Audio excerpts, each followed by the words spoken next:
Education officials are reviewing the state of school buildings in the aftermath of Hurricane Sandy. The education minister says he awaits the assessment reports, and he's including in his review buildings which have been in a state of disrepair for a prolonged period of time. Janaea Noel Ferguson has more.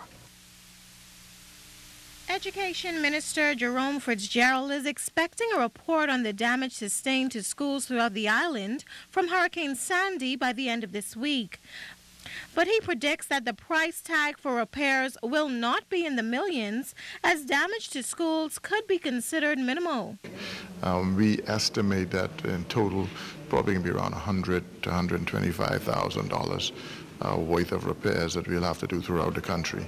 And we are moving on those quickly, so we won't have to wait until the next budget year to have those repairs done.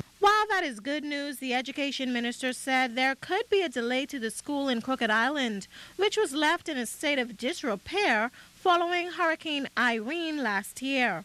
According to the minister, the bid for that school was rejected. I was hoping to get that contract started at the end of this month, early December, and it looks like that's not going to happen. And so the president of the union is aware of it and understands, and we're going to do our best to make sure whatever the deficiencies or whatever the concern was that the attendance board have, that we address those before we submit again. Meantime, the minister says he's not satisfied with the conditions under which the students at Crooked Island School are accommodated, but notes that the Ministry of Education is now working to correct the situation.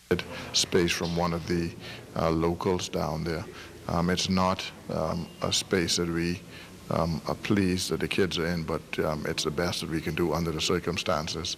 And we're moving as quickly and as expeditiously as we can to ensure that we rectify that. And as far as school repairs are concerned, Fitzgerald says some plans for expansion had to be scaled back. We spent a lot of money, as you know, over the summer, more than really that was budgeted, but we felt that we had to bring the present facilities up to standard. I was not satisfied at all with the state of the facilities when I toured throughout the islands, and so we spent a lot of money in that regard, and we're instituting a maintenance program to keep our facilities in a decent situation, so we're not faced, as I was faced this year, with having to make major structural, electrical, and plumbing repairs. I mean major to many of our schools throughout the country, and so it has caused us to scale back a little bit on the expansion because we were just of the view, and I was of the view, that